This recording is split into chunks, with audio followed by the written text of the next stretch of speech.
vamos a dar inicio a la primer palestra de Bonex. Contamos con el licenciado Oscar Arce, él es economista, miembro del Movimiento Liberal en Bolivia, político y analista. Le damos la bienvenida al licenciado Oscar. Buenas noches. Primeramente, ¿se me Buenas escucha bien? noches. ¿Se me escucha bien, no? ¿O Sí, no? Sí, perfecto, perfecto. Perfecto, muchísimas gracias, queridos compatriotas bolivianos. La verdad que qué gusto saludarlos desde aquí, desde Bolivia en realidad, ¿no? Desde la ciudad de La Paz.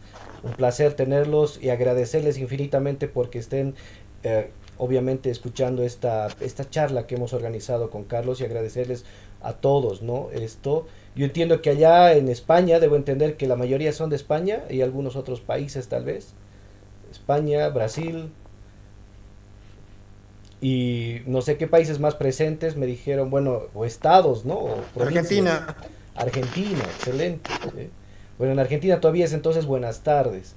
Y agradecerles plenamente que estén en esta charla, ¿no? Que se ha organizado. Y obviamente voy a tratar de ser cortito. Tengo un PowerPoint acá para que puedan ustedes verlo, para que podamos, va a ser bastante gráfica la explicación que quiero darles. Quiero ver la forma de que puedan ustedes, como decimos nosotros los liberales, abrir el tercer ojo que tienen ahí, abrirles a un mundo nuevo, sacarlos de la Matrix para que puedan entender cuál es la propuesta liberal y qué es lo que en verdad está mal en nuestro país, ¿no? Y obviamente para que puedan entender cuál es el planteamiento que nosotros como liberales tenemos y que creemos es la solución justamente al problema de Bolivia, ¿no? Más allá del tema del MAS, del partido de gobierno y de las personas que lo representan, hay un problema muy fuerte que hoy día lo voy a exponer y espero se den cuenta. Yo creo que sí, porque cuando exponemos, mucha gente se da cuenta en ese tema y se van a dar cuenta de cuál es uno de los principales problemas de nuestro país, más allá del partido de gobierno, ¿no? Y vamos a romper algunos mitos acá. Entonces, permítanme compartir la pantalla. Ya, permítanme si todos entonces, lo si ven se da, para que vean, esta es la presentación y está bases para una economía liberal, ¿no? La mejor opción para Bolivia, como lo hemos titulado acá. Yo represento al movimiento Unión por la Libertad, soy economista, mi nombre es Oscar Arce, como ya me ha presentado Carlos. Y lo que vamos a hacer, obviamente, vamos a empezar sobre los países desarrollados y cuáles son los países menos subdesarrollados, ¿no? Este es un gráfico que lo ha sacado el Banco Mundial y en azul, si ustedes pueden ver, ¿no? Están acá los países avanzados, como economías avanzadas. Yo les he remarcado acá el caso de Rusia y China por los aspectos que enseguida les voy a mostrar, pero si se dan cuenta, Europa, Estados Unidos, Australia, la parte oriental, ¿no? Donde está Taiwán, aquí tenemos un puntito chiquitito, si pueden ver, si lo pueden apreciar, ¿no? Acá, ese puntito es Singapur, y es una economía avanzada, y acá igual tenemos, ¿no? La famosa Guyana francesa. Entonces, estas son las economías avanzadas. ¿Y por qué los demás, ya, no están en estas economías avanzadas? ¿Por qué somos, y yo lo considero así, somos un país pobre? Y lo vamos a desarrollar enseguida. Y les voy a explicar por qué somos un país pobre, ¿no? Ya. A ver, permítame pasar a la siguiente. Ustedes, bueno, ¿cuánto tiempo están fuera de Bolivia? Hay muchos que están años. 22 años. 22 años fuera de Bolivia, increíble. 22 años. 37. 37, ya. Ufa, bastante lejos, sí, realmente. 23. 23 años, wow. Pues miren, Señor estas Carlos, imágenes tal vez, bueno, yo sé que... 57. ¿Cuánto, perdón? 57. 57 años fuera de Bolivia, fuera de Bolivia. Yo soy Wow. español. Sí, yo creo que ya está, ya es más españolísimo y seguramente apuesta por la selección española. Pero miren, para las personas, y yo entiendo que ustedes tienen ese corazón que nunca se olvida de Bolivia, ¿no? Ese corazoncito siempre, que siempre está presente. Yo creo que van a ver estas imágenes de la Bolivia actual que les voy a presentar a continuación, estas imágenes que no son, que son recientes, ¿no? La pobreza en Bolivia, nuestro país, el país de origen de todos que ustedes tal vez varias veces han venido a pasar acá, ¿no? El desempleo, esa es la Bolivia que tenemos ahora. Atraso, subdesarrollo, desempleo, marchas, huelgas, dirigentes, ¿no? Pura manifestaciones, gente ignorante a veces en las calles, tratando pidiendo cosas que no se entienden, ¿no ve? Largas colas y filas para la salud, que se quedan a dormir desde temprano, 3 4 de la mañana, personas de 70 años que tienen que hacer cola desde las 3 de la mañana para ser atendidos en un sistema de salud precario, ¿no? Igualmente, lo que más pena da, nuestros niños, pasando clases en lugares muy ófricos, mal dotados, y uno se dirá, y obviamente yo sé que muchos de ustedes piensan, por no decir todos, ¿no? Que es culpa del MAS. Yo sé, ¿no? Van a decir 15 años del MAS, y les voy a, la verdad, para ser sincero, la culpa venimos arrastrándola desde hace décadas. El estatismo, ya, el estatismo es lo que nos está destruyendo como un cáncer. Y es por culpa del estatismo que se dan estas condiciones aquí en Bolivia, ¿no? Esa dependencia al Estado, esa dependencia de tener que estar dependiendo cuánto nos va a dar, dónde va a dar, cómo va a dar, ¿no? Y les voy a explicar los porqués, ¿ya? Para empezar, vamos a empezar con algo que es obviamente cierto. Este es el índice de libertad económica que saca la Fundación Heritage cada año, ¿ya? Aquí están casi todos los países del mundo en los cuales tienen un score. Mientras más libre sea el país, se ha demostrado empíricamente y también con datos, mientras más libre económicamente es un país, tiene mejor calidad de vida, mejor PIB per cápita, mejores condiciones de ingreso, mejores condiciones de salud, mejores condiciones de salarios, ¿no? Y de educación. Y mientras menos es la libertad económica de un país, pues las condiciones son menos. Veamos cuáles son, dónde está nuestro país.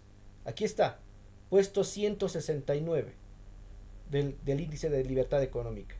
Solo le ganamos a Irán, a Eritrea, Burundi, Zimbabue, Sudán, Cuba, Venezuela y obviamente Norcorea. A esos les ganamos, ¿no? O sea, países realmente con muy poca libertad económica, casi países directamente autoritarios, ¿no? De regímenes fascistas que pelean. Y ahí está nuestro país, en los últimos lugares. Este es el último puesto, ahí está, en los últimos. ¿Quieren saber ahora cuáles son los principales? Singapur, Suiza, Irlanda, Nueva Zelanda, Luxemburgo, Taiwán, Estonia, que son la punta de los países con mayor libertad económica, por ende, con mejor calidad de vida, mejor ingreso, mejor salud y obviamente mejor salud, educación en muchos de esos países, ¿no? Ni siquiera, si se dan cuenta, está por aquí Estados Unidos, ¿no? Porque ellos igual tienen un score, y eso que la Fundación Heritage es de los Estados Unidos, tiene sus bases ahí. Entonces no tienen ninguna preferencia por su país de origen, ¿no? Están debido a un score, previamente con funciones macroeconómicas determinan este índice de acá, ¿ya? ¿Y cómo llegar a estos puntajes altos? ¿Cómo llegar? Ese es el tema, ¿no? Ese es el tema de cómo podemos llegar a estos puntos y tener mejores condiciones, salir de la pobreza y salir de ese subdesarrollo que tenemos. Y créanme, no solo es sacando al partido de gobierno, ¿no? Ese es un tema que lo vamos a tratar, supongo, posterior, ¿ya? Dentro de este índice de libertad, son 12 puntos, son 12 pilares importantísimos que hay que atacar al momento para tener justamente una libertad económica plena, para tener mejoras en el ámbito macroeconómico, ¿no? Lamentablemente nuestros opositores y todos los demás solo están pensando en estos tres, ¿no? Estado de Derecho, reforma judicial y Estado y independencia de poderes, ¿no? Entonces, estos tres son los únicos tres pilares que están atacando lamentablemente nuestros opositores, ¿ya? Cuando deberían atacar 12 puntos. Los 12 puntos. Y ahorita les voy a decir, uno de ellos es incluso la carga fiscal que se tiene acá. La calidad de los impuestos. Bolivia es un país que al tener un PIB tan pequeño, nosotros tenemos una calidad de impuestos muy alta. Cuesta al empresario, al emprendedor, y no al empresario fuerte, ¿no? Al emprendedor le cuesta pagar impuestos. ¿Por qué? Porque lo dejan fundido con los impuestos. Hay gente en impuestos internos que hace batidas para agarrar al pobre emprendedor que ya tiene aparte otros costos que los que vamos a tocarlos más adelante y que los asfixian con ese tema de los impuestos.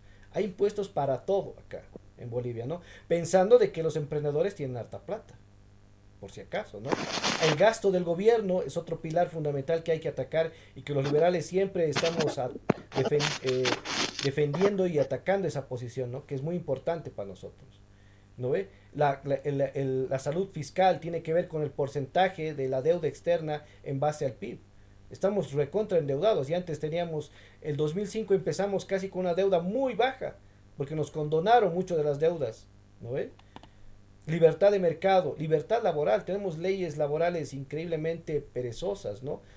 Salario mínimo, doble aguinaldo, ¿no ve? Tenemos inamovilidad laboral y mucha serie de leyes que afectan a la eficiencia de la inversión y afectan al empresario, al que quiere emprender, aunque no crean. Afecta eso tremendamente y es un indicativo y eso hace que mucha gente no quiera invertir, no quiera saltar a ser informal, ¿no? Ustedes van a ver, la libertad de intercambio, han visto, tenemos un tipo de cambio fijo y muchas otras actitudes acá que las podemos analizar a profundidad en otra instancia, pero estos 12 temas son importantísimos, importantísimos para determinar la salud y para tener la libertad de mercado y de esa forma mejorar la calidad de vida. No solo basarnos en estas tres pequeñas cosas, ¿no? Que realmente, si bien son puntos importantes, no son el todo, ¿no? No solo teniendo Estado de Derecho va a mejorar la condición de pobreza, no teniendo una reforma judicial tampoco, ¿no? Ni tampoco defendiendo y usando las leyes de manera conjunta. O sea, eso me refiero al hecho de que aquí hacemos leyes para todo, pero para todo, para caminar, respirar, para vestirnos, para correr, el día de la llamita, el día de la pasancalla, el día de esto, ley para esto, y realmente perjudican, aunque no crean, ese tema del gobierno. Entonces, estos 12 pilares fundamentales que son para atacar ese tema, ¿no? Ahora,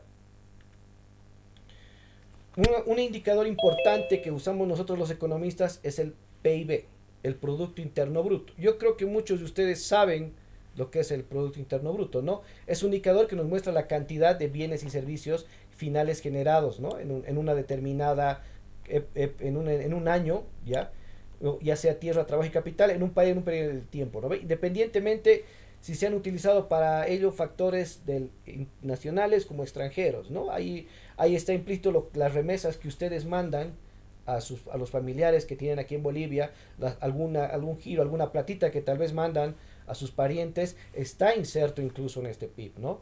Y obviamente también está inserto la inversión que hacen los privados en este PIB, está también el gasto que hace el gobierno y el gasto que realizan los hogares y las familias, ¿no? El consumo que realizan los entes de a pie, las personas que son dependientes tal vez, ¿no? Y está obviamente la balanza comercial, que es la diferencia entre las exportaciones y las importaciones.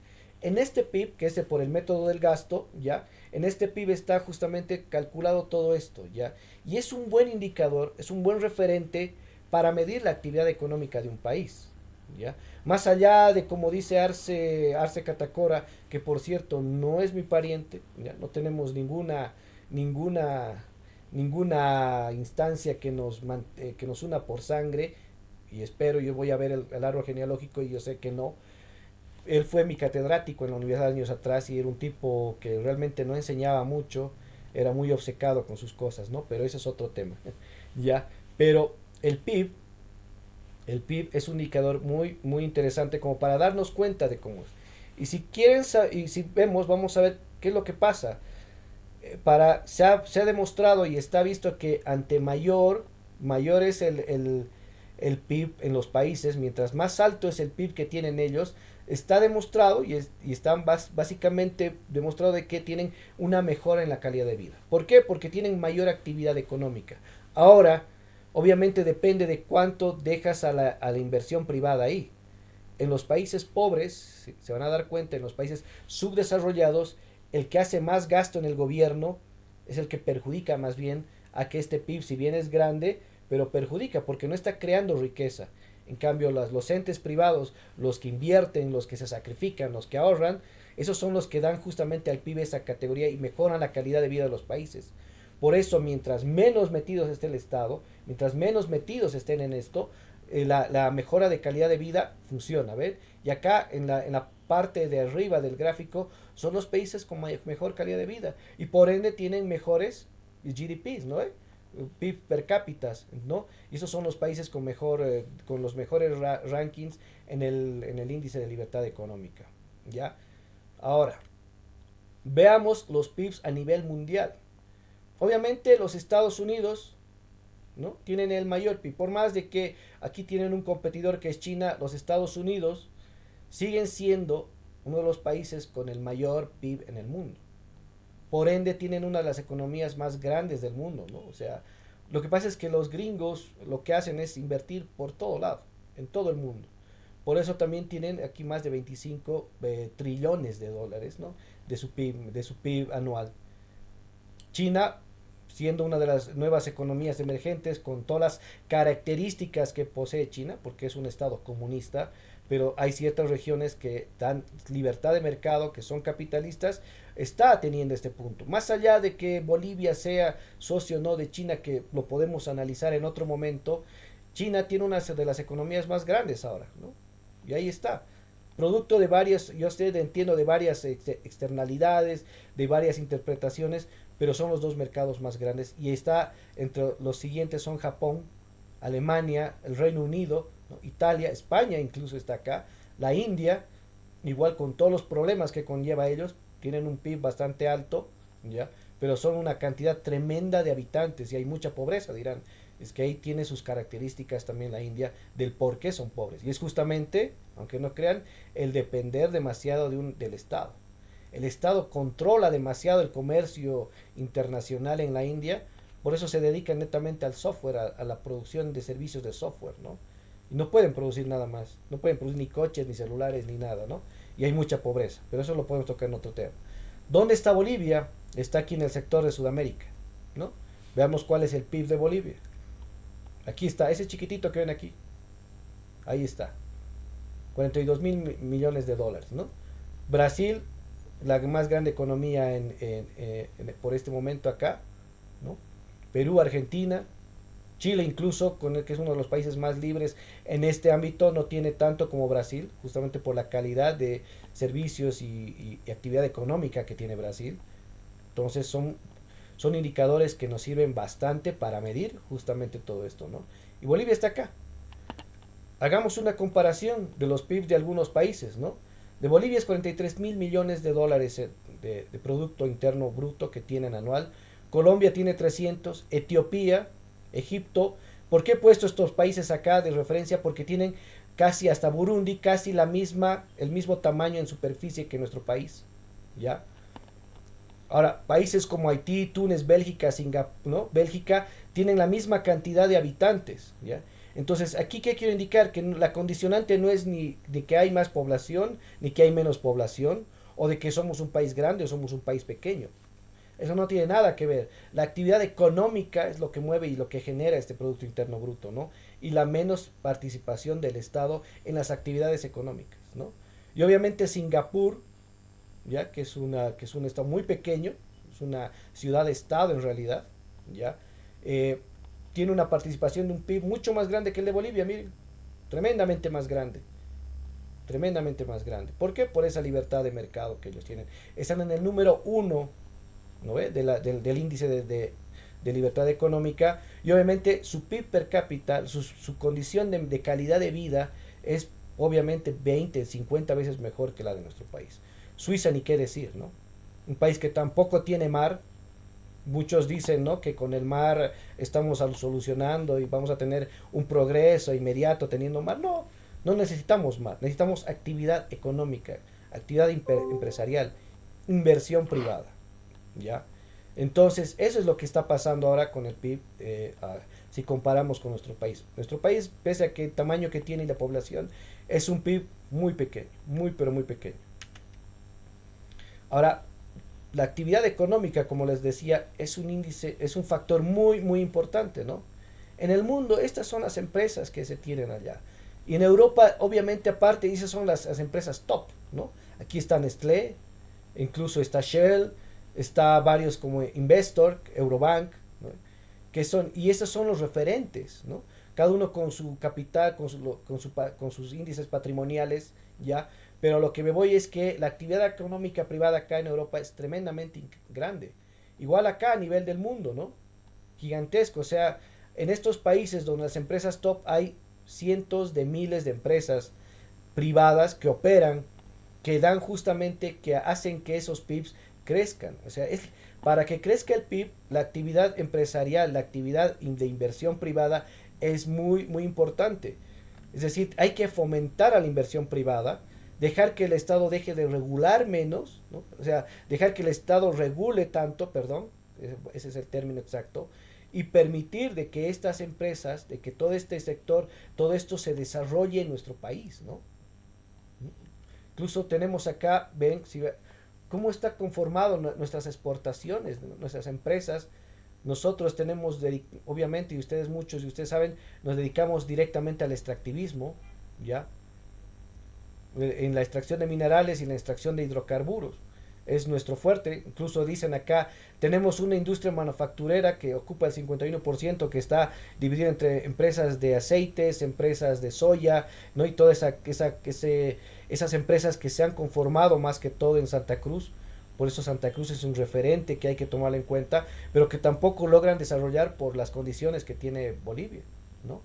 Pese a eso, sigue siendo el tema de extractivismo. Y si estamos empezando a hablar del extractivismo, tenemos que hablar justamente de lo que es el valor agregado, de lo que hacen las empresas, de lo que hace la actividad comercial para generar esos altos índices de ganancia de actividad comercial. Si se dan cuenta, muestro acá en este ejemplo, estos son los países que producen café en el mundo.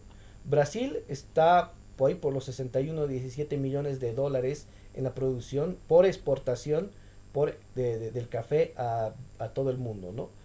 Vietnam le sigue, Colombia, Indonesia, Etiopía, Honduras, Uganda, México, Perú, ¿no? Nosotros estamos mucho más abajo, pese a que muchos me van a decir exportamos también café. Sí, efectivamente exportamos café, pero nuestros movimientos de café son muy, pero muy pequeños, casi ni se notan y ni se reflejan en nuestro Producto Interno Bruto, ¿no? Ya.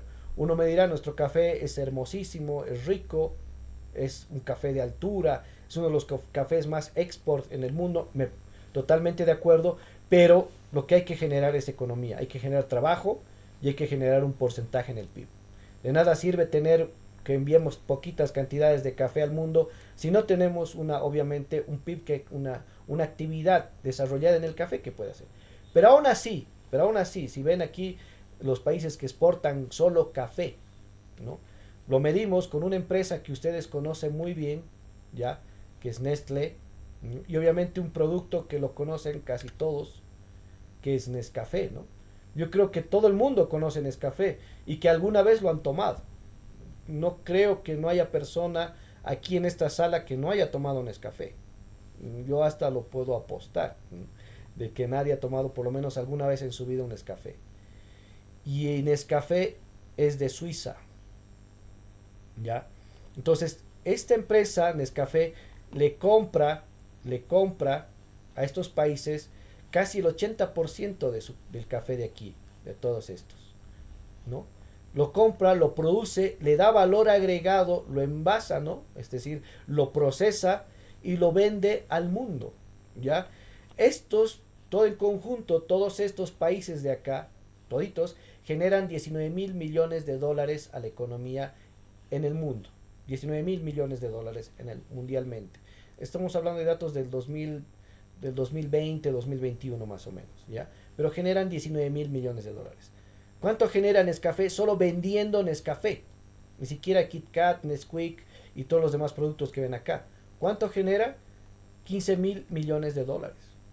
Hay solo una diferencia de 4 mil millones nada más entre un producto que lo venden a todo el mundo, que es bueno, bonito y barato, ¿ya? A un sistema de países que exportan café, ¿no? Entonces la producción de valor agregado es muy importante para la actividad económica en un país. Si nosotros nos dedicamos a exportar solo café, solo soya, solo estaño, solo oro, ¿no es? Y no generamos algo como esto, obviamente han visto un país como Suiza que no tiene mar, que pasa por 20.000 zonas, por muchas zonas para vender su producto, para exportarlo, genera 15.000 millones de dólares, ¿no? Porque entran en un proceso de economías de escala y obviamente el café, Nescafé, aunque no sea de, qué sé yo, de altura, aunque no tenga ese sabor, qué sé yo, exótico, lo consume la mayoría de la gente. ¿Por qué? Porque es bueno, bonito y barato. Básicamente eso. Esa es oferta y demanda, ¿no? Y eso es lo que genera trabajo, genera inversión, genera actividad económica directa e indirecta. Eso es lo que es valor agregado. ¿Ya? Volvemos al ejemplo del Producto Interno Bruto. ¿Ya? En países como por ejemplo, eh, en este ejemplo he puesto acá los países que no tienen recursos naturales. Y es que mucha gente me dice, es que Bolivia tiene muchos recursos naturales y está sentado en un trono de oro, pero que no produce nada. No, falso. No es necesario tener recursos naturales para tener riqueza. Es tener un servicio, es poder ofertar un producto, un servicio, una necesidad, antes que todo. Porque miren, estos países que pongo acá, excepto de Bolivia, Japón no tiene recursos naturales, miren su PIB. Bélgica no tiene una cantidad grande de recursos naturales, miren su PIB. Dinamarca, Taiwán, Austria, Suiza, Irlanda, Singapur y Luxemburgo no tienen una alta cantidad de recursos naturales, casi nada, cero. Sin embargo, miren el PIB del Japón, el de Bélgica, que tiene la misma cantidad de habitantes que Bolivia, casi unos 13 millones aproximadamente, ¿no? Suiza, Irlanda, no tienen recursos naturales. Así que decir que los recursos naturales, que es de los bolivianos, y por eso, por culpa de que no tenemos todos los recursos naturales, somos pobres, no, falso, ¿ya? Es justamente la actividad empresarial, la actividad comercial la que genera que estos países sean ricos. No, eso de proteger tus recursos naturales, que es de todos los bolivianos, eso tienen que despejarse de la mente, ¿no? ¿Qué sigue? Otro gran problema de nuestro país es justamente el desempleo, ¿no? Jóvenes profesionales, si ustedes han de escuchar de sus parientes, amigos y personas acá en Bolivia, hay doctores que manejan taxi, ¿no? Los que conocen taxi, ¿no? La tasa de desempleo en Bolivia es alta. Muchos profesionales que no logran encontrar trabajo, que tienen incluso una maestría, un diplomado, están de cajeros en las entidades financieras, están como pasantes unos 2 o 3 años. ¿Por qué? Justamente porque no hay la inversión, no hay la calidad de inversión privada que se necesita, porque aquí el gobierno te pone tremendas trabas, ¿no? O sea, para poner un negocio tienes que realmente ser un mártir para poder dar y para poder tener un beneficio acá en Bolivia, ¿no? Y nuestra tasa de desempleo, aunque dicen que es del 8.4 y que es una de las tasas más bajas en Bolivia, ¿no? Pese a de que obviamente en estos últimos años, este último dato del 2020 nos dice que ha llegado al 8.4 cuando estaba al 4.8 y yo creo que es más. ¿Por qué? Porque hay un empleo subprime, ¿ya? Es un empleo por debajo. Son personas que necesitan, que si bien tienen un empleo mal pago, ¿ya? O están por un empleo muy bajo. ¿Y saben qué es lo malo? Y enseguida les voy a mostrar. La gente, el gobierno o muchos economistas dicen, no, cualquier persona que tenga ingreso ya tiene un empleo. Por ende es una persona económicamente activa y que está generando un ingreso. ¿Quieren ver cuáles son las personas que tienen ese ingreso? ¿Ya? Estas son las personas que tienen hoy. Esas son las personas que ocupan casi el 80% del comercio en nuestro país, cuyo capital de inversión a lo mucho llegan para muchas personas a 1.500 euros. A lo mucho, ¿no?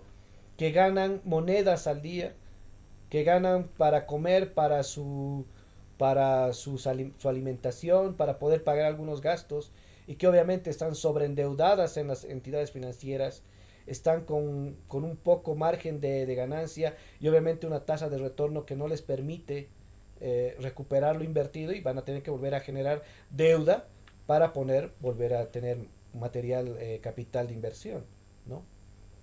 Yo a veces reniego con muchas personas que dicen, no, hay que sacarlos de las calles, hay que votarlos, hay que hacer que se vayan, que se vuelvan formales. Formales esas personas, vean muy bien la imagen, son capaces de pagar impuestos, de pagar un salario a una persona, de generar ingresos, de pagar patentes, de pagar muchas cosas. Yo he trabajado en instituciones financieras y esas personas realmente capital de operaciones muy bajo, ¿ya? Y el capital de operación y el capital que tienen para operar, incluso que esa tasa de retorno que les cuesta conseguir es muy bajo, ¿no? Logran recién a los 2 3 4 años a recuperar ese pequeño capital para poder tener que invertir y entran en esa carrera de ratitas, ¿no? Entonces no puedes decir que esta gente, pese a que tiene ingresos, es gente que trabaja. Y puedes poner como medida que estamos en un 4.8% de desempleo. Esto es subdesempleo, la verdad, ¿no? Es un subempleo, porque no está de acuerdo a una buena y mejora de calidad de vida. Entonces, no podemos seguir así en nuestro país esperando de que, claro, y los bancos aportan y ofrecen para estas personas, ¿no? Las políticas que tienen muchos de los bancos y muchas de las visiones que tienen y analistas políticos, tanto de la oposición como de los oficialistas, apuntan a darles más plata a ellos para que sigan en el mismo círculo, ¿no? A no dejar que esta gente crezca como empresarios grandes. Y los obligan a querer facturar, a que se vuelvan formales, a que salgan de las calles o busquen algún otro trabajo. Entonces, es increíble el pensamiento que se tiene en este tema. ¿Ya? Ahí tenemos otro ejemplo del desempleo, que si bien es gente que tiene trabajos recurrentes, pues están ahí esperando en la calle, ¿no? Algún trabajo que alguien los contrate, plomero, pintor, albañil, carpintero, y así se pasan porque no ven otra perspectiva de poder. Estas personas no tienen para empezar capacidad crediticia. Su score es muy bajo, así que para ellos, para querer iniciar un negocio en un mercado como el de nuestro país, prefieren sentarse ahí y obviamente esperar que les caiga algo, ¿no? Entonces no es decir nomás que los voten, que los saquen o que deberían dedicarse a estudiar. ¿Estudiar para qué? La mayoría de las personas tienen 40 o 50 años para arriba. Y decir que esperar de que trabajen y que estudien y luego ganar algo para que luego estén de taxistas o puedan generar algo, no es así, ¿no? Las condiciones tienen que ser distintas para que se pueda cambiar realmente el subdesarrollo en nuestro país, ¿ya? Esta es una empresa, la BMW Motors, obviamente en Alemania, la BMW, ¿no? Y si se dan cuenta, estos son empleados, son obreros, son trabajadores. Obviamente aquí están los jefes, pero aquí al fondo están los trabajadores, ¿ya? Y son mano de obra que son semicalificadas, si se dan cuenta, ¿no? Para generar un automóvil se necesita 2 manos, 2 pies, 2 ojos y una cabeza, y tal vez un ojo, ¿no? Y uno está parchando, el otro está conectando cables, el otro está martillando, el otro está serruchando, ¿no? Y listo. Y esta empresa tiene uno de los mejores sueldos en Europa, ¿ya? Ellos ya tienen asegurada su mejora de calidad de vida y muchos de ellos seguro tienen casa propia, tienen un automóvil, tienen mucho seguro social brindado por esta empresa grande.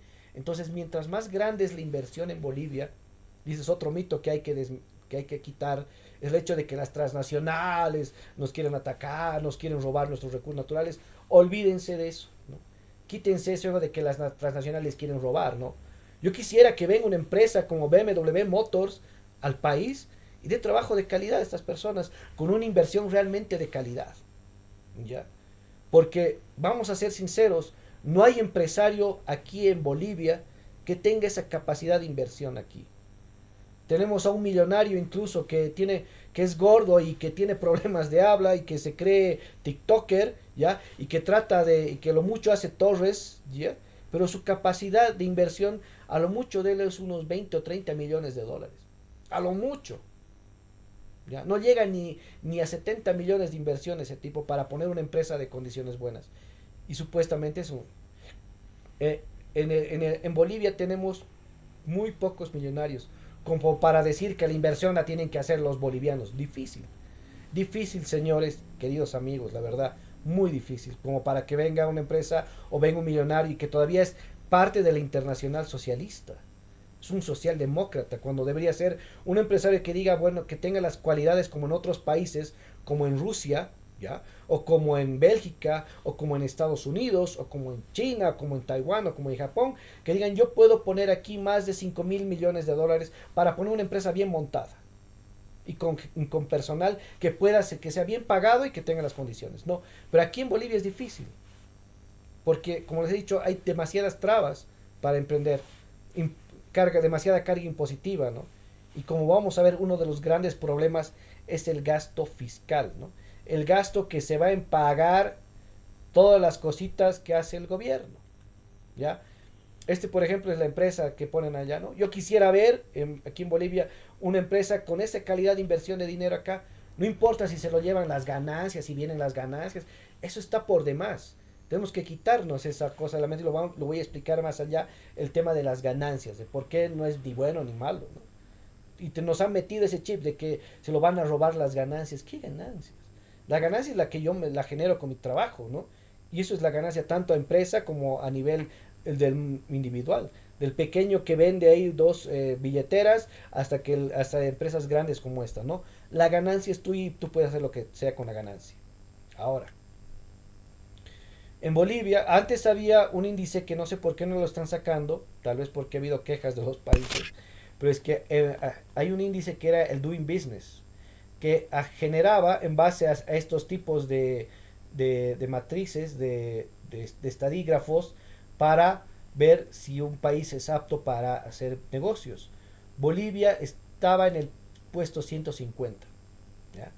Es decir, un país o un inversor que diga, a ver, tengo, qué sé yo, tantos millones de dólares, miles de millones de dólares, quiero invertir en un país, veré dónde puedo invertir. Y cuando ve Bolivia dice, no, este es uno de los países más conflictivos en el mundo. Y lo vuelvo a repetir, no es porque no hay Estado de Derecho, no es porque no hay los jueces que son del gobierno, que no son del gobierno, no es porque hay, qué sé yo, nos falta la democracia o es un país dictador. No, eso es una pequeña parte de lo que significa invertir.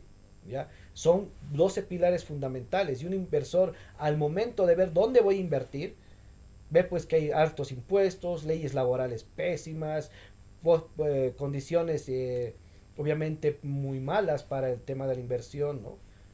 Paros, bloqueos, marchas. No, algo pasa que en algún pueblito no le dan su placita, le ponen en una tranca ahí en medio del camino, de la carretera, abren zanjas, se detiene la economía, listo, ya está, ¿no? A charlar con el ministro tiene que venir a arreglar las cosas, señor ministro, le reciben con guirnaldas, aplaudanlo, ¿no? Y listo, y hasta eso los inversores no quieren, ¿no? Porque eso se tiene que arreglar en la vía judicial. No es agarrar y bloquear, pintar, hacer allá justicia social y ya está, ¿no? Entonces, si no quitamos este puesto de Bolivia para hacer negocios, pues es el tema. Y todo viene obviamente por liberalizar el mercado. No por dar, obviamente, y vuelvo, ¿no? No por dar democracia, no por agarrarse o quitar al gobierno de turno, no. Dar verdadera libertad de mercado. Entre las leyes laborales, como he dicho hace rato, está la libertad, ¿no? Para la libertad, que afectan a la libertad laboral, está el salario mínimo, aunque no crean, el salario mínimo afecta a muchas personas. ¿Por qué? Porque hay muchos empresarios, muchos pequeños y microempresarios con los que yo he hablado y que les costaba mantener el salario mínimo.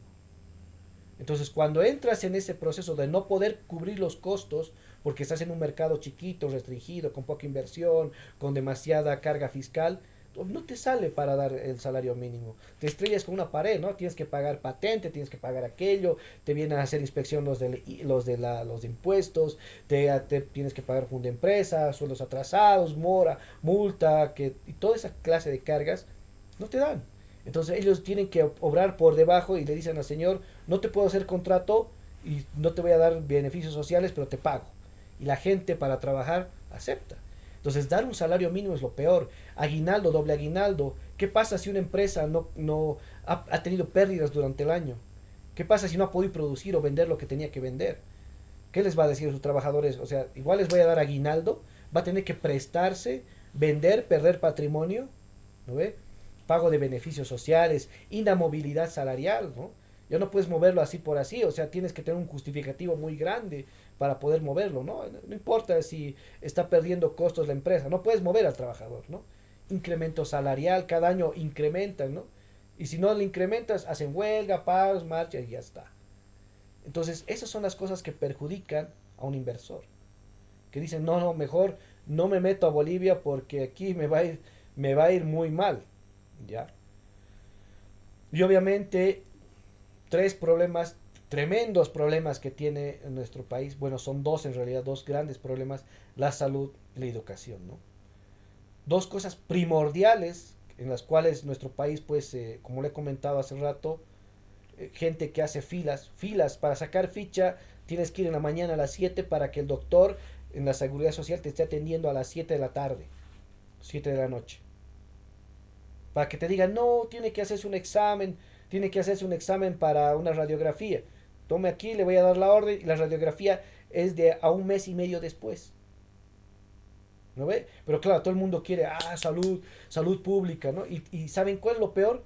Que creen que la solución es poniendo gente prueba y poniendo más ítems, ¿no? Metamos más ítems, es lo que pasa, por eso es que no hay. Porque como son pocos los médicos no les atienden rápido a todos. No, no es eso.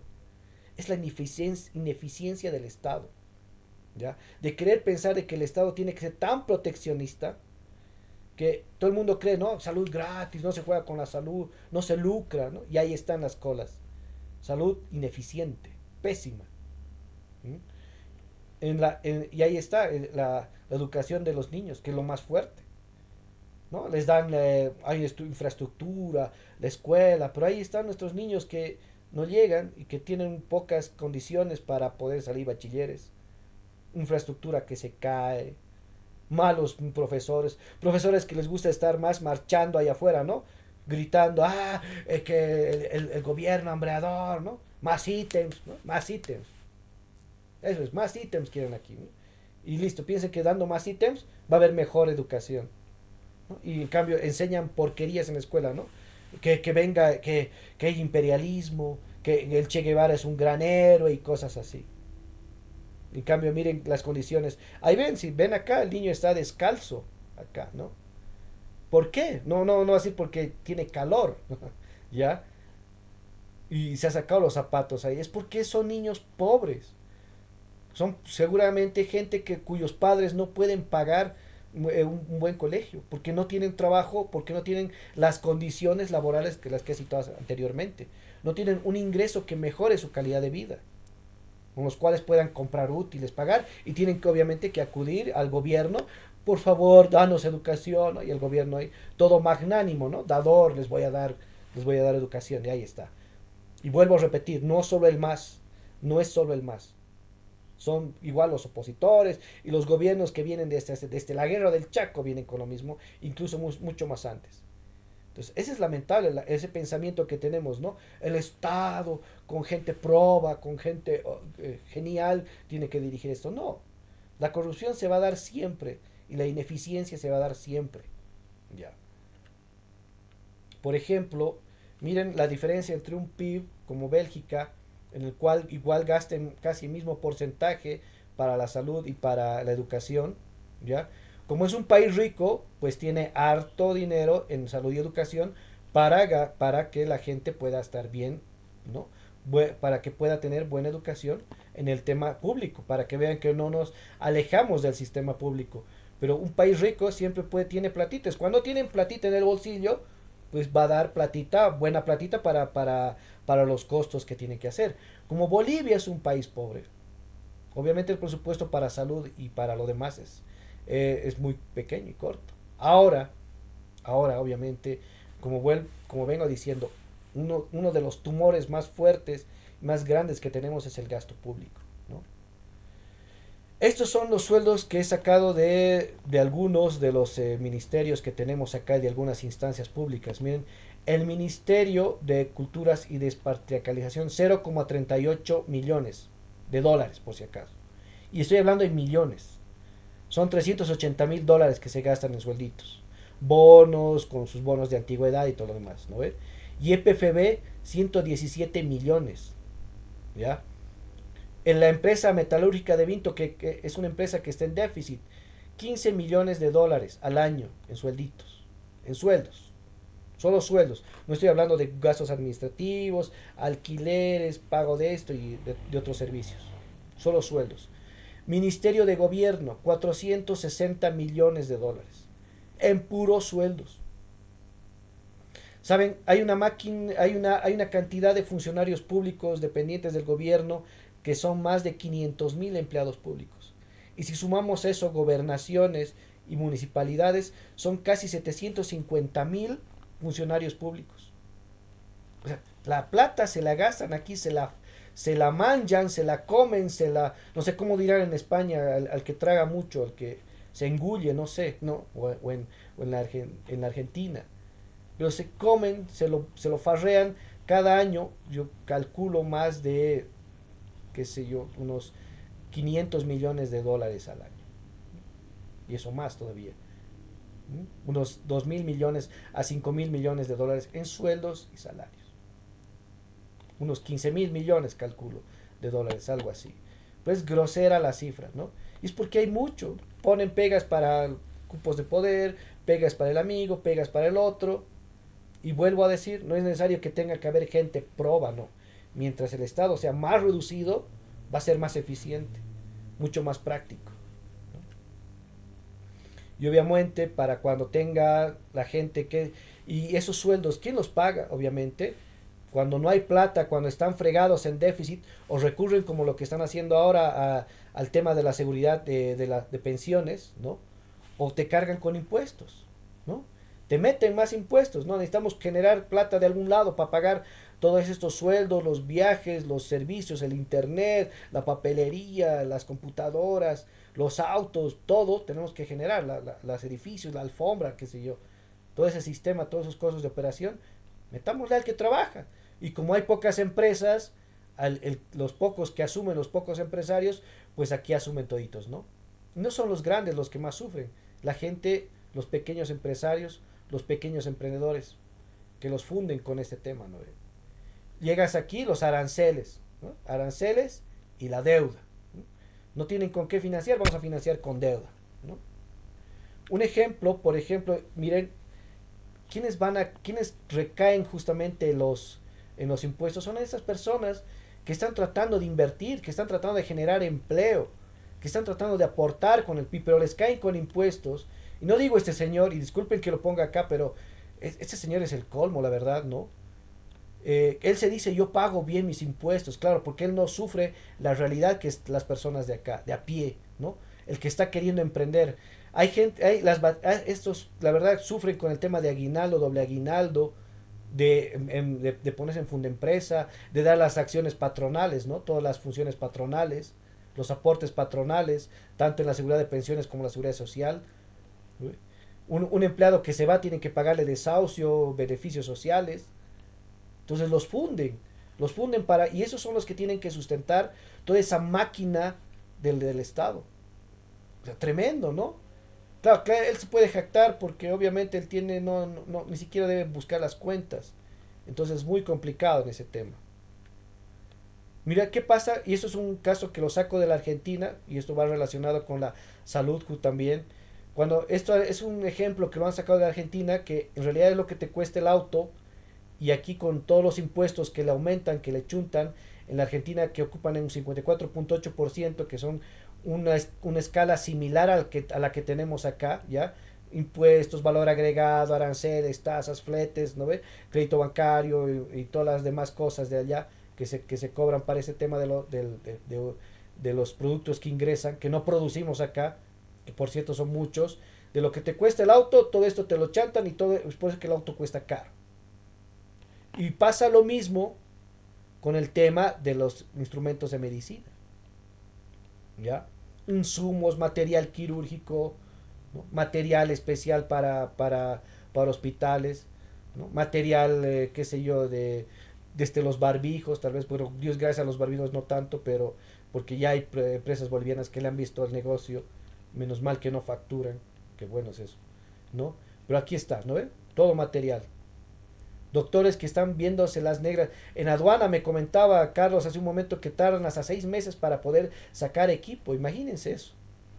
Y tener que pagar ese, porque seguro muchos de ellos lo han adquirido por deuda y 6 meses sin tener ingresos. ¿Cómo van a pagar? Lo fundes, ¿no? O sea, tremendamente complicado el sistema que tenemos.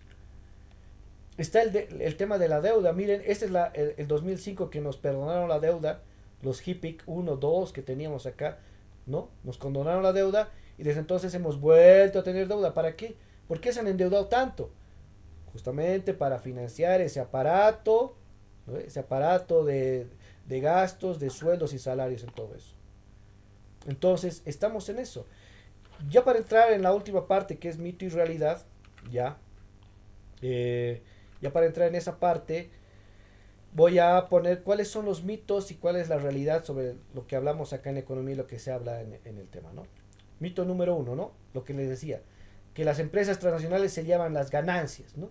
Señores, las ganancias no es lo que hace grande un país. Yo lo he dicho acá y lo vuelvo a repetir, es justamente la inversión, lo que trae la inversión, la producción, el flujo de caja, ¿no ve? Esa actividad, esa economía directa e indirecta de todos los factores productivos que entran en un proceso industrial de generación de valor agregado, ¿no ve? Entonces no es la ganancia. Yo veo muchos que dicen, no, la ganancia se lo ha llevado, se los van a llevar al exterior, ¿qué vamos a hacer? Cuando en realidad lo que genera riqueza es esta parte, la inversión. Aquí das sueldos, aquí das trabajo, ¿no? Aquí generas inversión, economía directa, porque hay gente que te va a vender comida, ropa, qué sé yo, material de escritorio, te va a dar servicios de limpieza, de internet, ¿no? Gastos financieros. Esto es lo que da riqueza, no, las ganancias se lo están llevando a otro país. Pensamiento realmente ya de los años 40, ¿no? Otro mito, lo que les decía, ¿no? Que salvar la democracia, recuperar el Estado es lo que va a dar el desarrollo. Mentira, ¿no? Esto de salvar la democracia es una consigna de la gente de izquierda en los años 60 y 70, ¿ya? Que si bien han recuperado democracia, pero sabemos lo que ha pasado, ¿no ve? La UDP cuando recuperó la democracia nos metió en la hiperinflación, por si acaso, ¿ya? Han recuperado el Estado, pero nos han dejado un país tan endeudado y tan fregado con un déficit que hemos tenido que han tenido que generar el 21060 para recuperar la economía. Y eso que todavía el 21060 ha sido una medida pequeña, cuando podían haber liberalizado todo el mercado, ¿no? Están con el modelo de sustitución de importaciones, un modelo que viene de los años 40, ¿ya? No, que el país tiene que producir para su mercado interno y olvidarse de importar. Claro, como tenemos hartos empresarios que puedan poner plata, ¿no? Y podemos hacer, y claro, el Estado se mete a hacer empresa y saben de dónde saca la plata el Estado, ¿no? Esos son los bienes y estoy mostrando aquí un granito de arena en un desierto del Sahara. Estos son los productos que se producen en el mundo a diario. Y estoy mostrando un grano de arena en el desierto de productos que se producen. Y queremos sustituir todos esos productos. Maquinaria, bienes de capital, bienes de consumo. ¿En serio? ¿Todo eso vamos a producir? Cuando deberíamos estar empezando a generar industria para lograr competir, para tener mano de obra, para tener trabajo, para tener inversión. ¿Ya? Otro mito, que el rico le roba al pobre, ¿no? Redistribución de la riqueza, ¿no? Con los que hablan del índice de Gini. Eso es mentira, no hay una riqueza, una riqueza total, una cantidad exacta donde el rico se acapare más y el otro gana. Hay disparidad, obviamente, de salarios. ¿Por qué? Por las regulaciones estatales y por los efectos que generan a la economía, las regulaciones estatales, las prohibiciones, ¿no? Cuando haces un quiebre a la oferta y la demanda, a la CESFER, a la libre oferta y demanda, generas justamente esta disparidad. No es que el rico le roba a los pobres, eso está mal. Así no funciona la economía en el mundo, ¿ya? Yo algo que me han dicho mucho es el tema de la cultura y educación, que hoy día estaba conversando justamente con una persona y me dicen, necesitamos cultura y educación, ¿no? Yo le digo, ¿sabes qué?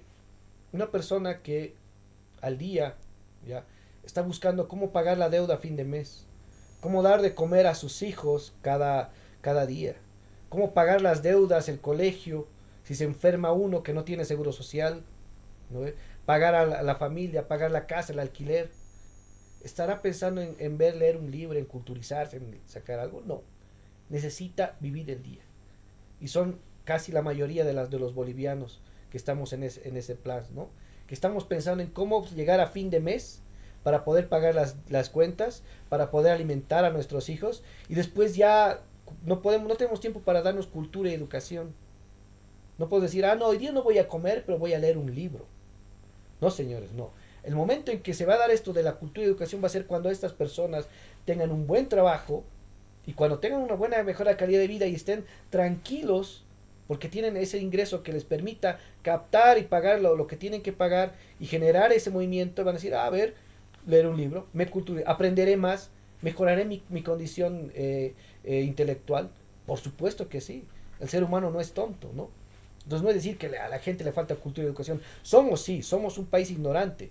Pues somos ignorantes por pensar de que el Estado o que se va a dar va a haber un rayo de luz que nos va a iluminar, que nos va a dar justamente cultura así de la noche a la mañana. No, no es así. Son las condiciones y la mejora de la calidad de vida, ¿no? Y obviamente está ese tema de que el crecimiento de un país, el crecimiento de un país se genera justamente por todas estas condiciones que tenemos. Y tenemos que hacer que Bolivia se dispare. Y eso es mediante el liberalismo, ¿no? Pero obviamente cuando entra el Estado con las regulaciones, con las posiciones de pensar de que el capitalismo es malo, corta esa inversión y Bolivia por eso no despega hace más de 100 años. Que seguimos en el mismo rollo, ¿no? En el mismo, por toda esa serie de condiciones que les he dado, ¿no? Eso es todo lo que quería decirles. Espero no haberlos aburrido con esta charla. Obviamente esa es la posición liberal que nosotros tenemos, ¿no? De agradecerles a los que han escuchado y espero que no los haya hecho dormir. Espero que no se hayan aburrido con esta charla, pero es la posición liberal que tenemos nosotros los liberales para justamente salvar la economía y para obviamente salir de este embrollo de subdesarrollo en nuestro país. Eso sería, ¿no? Cualquier persona y me puede contactar en mi Facebook, ¿no? Y obviamente por cualquier otro medio que Carlos le pueda pasar para